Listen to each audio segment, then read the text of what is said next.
Today is Wednesday, October 5th. We've had our breakfast and coffee at the hotel, and we're loading the bus sharply at 8 because we're going to George Washington's home, Mount Vernon.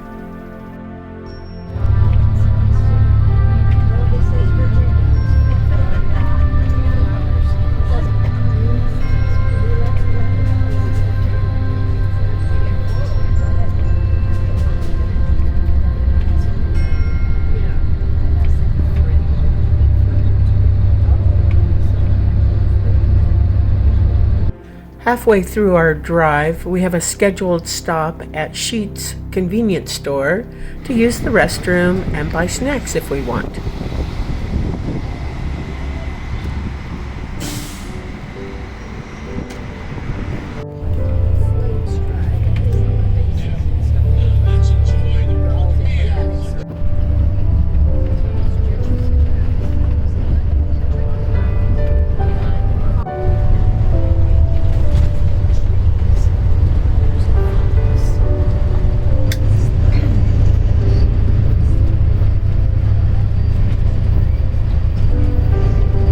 This is the main entrance. It's also known as the Texas Gate, and that's because it was built in 1899 to commemorate the 100th anniversary of George Washington's death, and the funds for the construction of the gate were raised by a number of groups and citizens from Texas. We are now entering the Ford Orientation Center.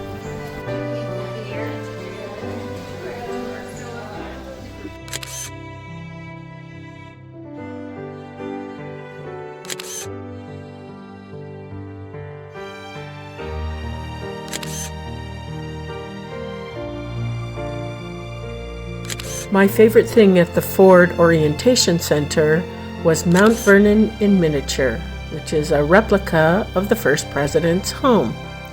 The Mount Vernon mini mansion was built and furnished in 1/12 scale, and it was meant to look like the president's home as it did in 1799, the year Washington died. The Mount Vernon miniature was the concept of Stan Oman, who had worked as a bridge engineer and carpenter. He used blueprints of the real Mount Vernon estate to make the miniature exactly to scale. The house was 5 years in the making. We have about 2 hours of free time before our tour of the mansion begins. So we're going to enter into the Reynolds Museum and Education Center. From there, we can go down the hallway to the food court, or we can enter into the museum.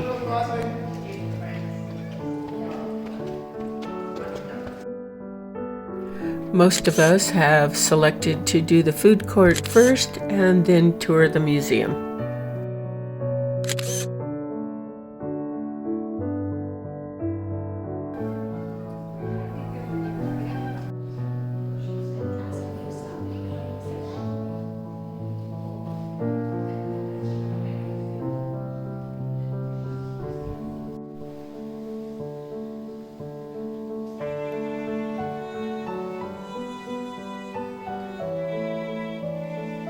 One of my favorite things at the museum was this 3D photo that showed 2 different images depending on how you looked at it.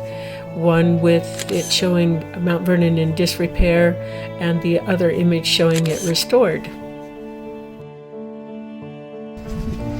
It's now time for our tour to begin. The first part of the tour will be the outside buildings and the grounds, and then we end with a tour of the inside of George Washington's house. The original house was built by George Washington's father, Augustine, around 1734. George Washington expanded the house twice, once in the 1750s and again in the 1770s. Mason gave him Persian jasmine, most likely that's going to overwinter in that greenhouse too. So that is on the original structure. It's burned down on purpose or not, we don't know. Administration building is. I'm sure that they're sorry that they didn't know that sooner, but and we have cabins over there. But I don't think they're ever going to take down the Pippin Street. What you see in there is our best guess. We don't know how this, nobody's writing about things like population. We don't know how they will range. We don't know how many birds are in there. And then they'll say here's one person in the farm, so 5 managers, and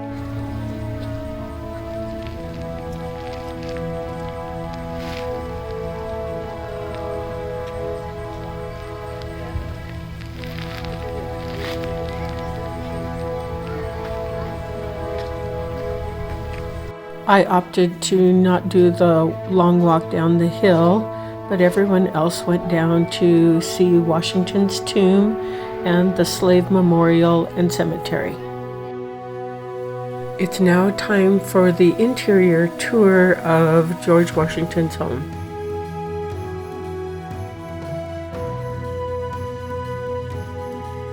It started out in life as a 4-room, story-and-a-half house, completed by Augustine Washington in 1735. He was George Washington's father. And this is the way that the house stood in 1754 when 22-year-old George Washington arrives to take possession of the place. But we're talking about George Washington, right? So in a short time, he starts to improve the place. So by 1758 and 59, he's adding a second story to the house. He's starting to turn the interior into something more like what you'd expect to see in a Virginia gentry house. So we're adding new paneling, wallpaper, decorative ceilings, everything. He's announcing that he has stepped up to the top rank of society. And this is how the house stood in 1759 when he marries Martha Dandridge Custis and brings she and Jackie and Patsy, her children from the previous marriage, to live here at Mount Vernon.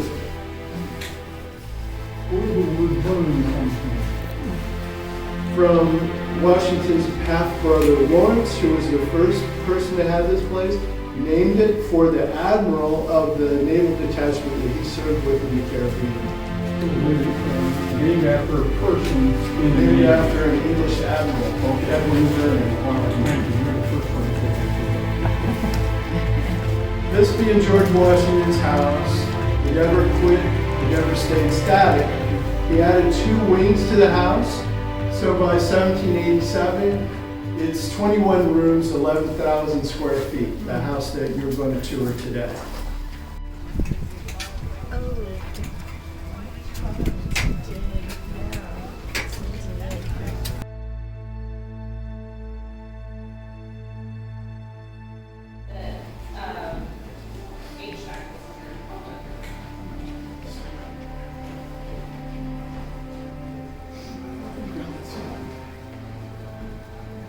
And if you turn around, there are more scenes of farming there on the marble mantel.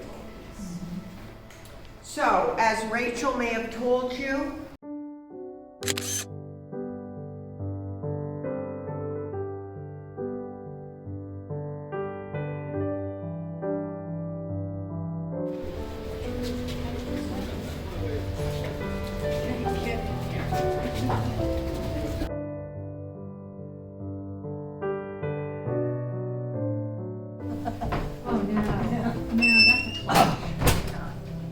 So you remember that first picture that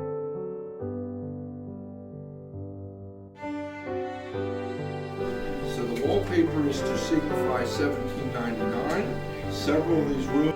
We've all just come up the large staircase in the central passage to the 2nd floor.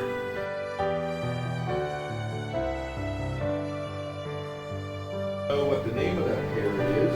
So remember when we used to take our girlfriend out and take them into the woods.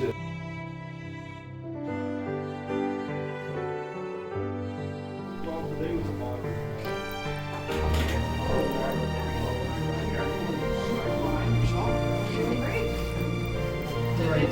ready for snooze.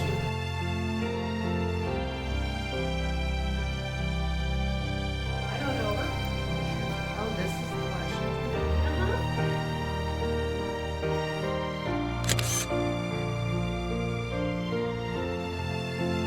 We're going to leave the second floor now. We're going to take the back staircase down to the first floor.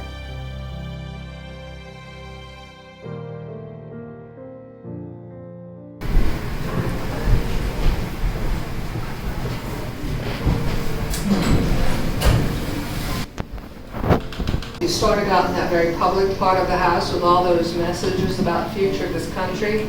This is more a reflection of him. Notice the paint colors. He's not worried about impressing you with that expensive paint that you saw over there. So maybe this is more to his personal taste. And represents a lifetime, by the end of which over 900 volumes. Huge private library of the 18th century. He's only 11 years old when his father died, ending any chance at a formal education. So he does not get to go to England to study like his older half-brother Lawrence. They couldn't afford it, so a little perspective. Now Lawrence becomes his mentor, his father figure, gets him launched on the other end of his life as a surveyor. Pretty good start for a young man. Sort of like being a doctor or lawyer, financially. Not quite as prestigious today, but back then it was a pretty good start. Also introduces him to the upper echelons of society through his wife, Anne Fairfax County. Now, Lord Fairfax is a peer of the realm. He has 1.5 million acres, mostly unsurveyed, for that night surveyor, given to him by the King of England. So that's a pretty nice intro for the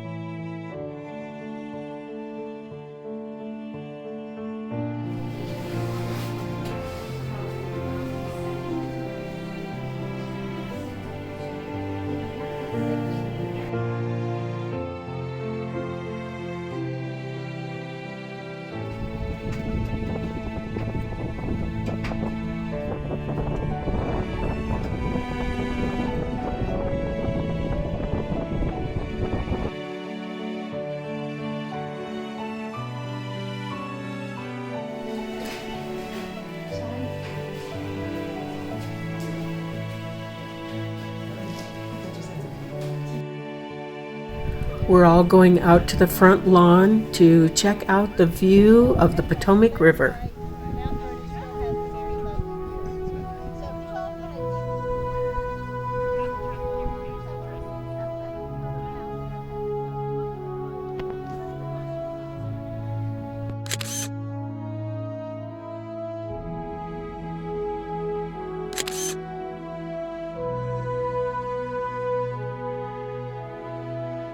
We've had a little free time for shopping and seeing the museum, but now we're just waiting for the bus to come pick us up.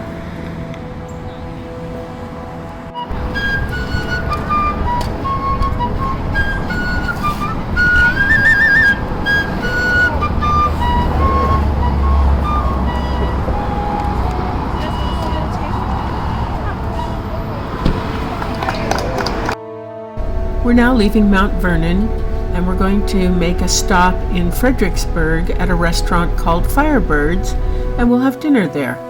After dinner, we'll take the final part of our bus ride back to the hotel.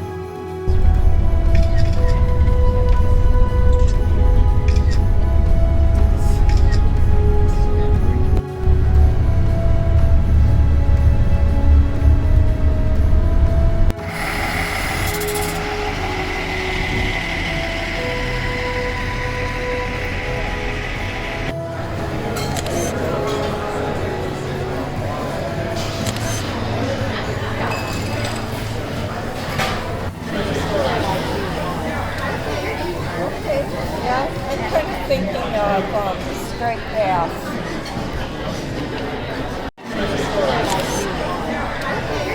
Okay, yeah, I'm kind of thinking of straight path.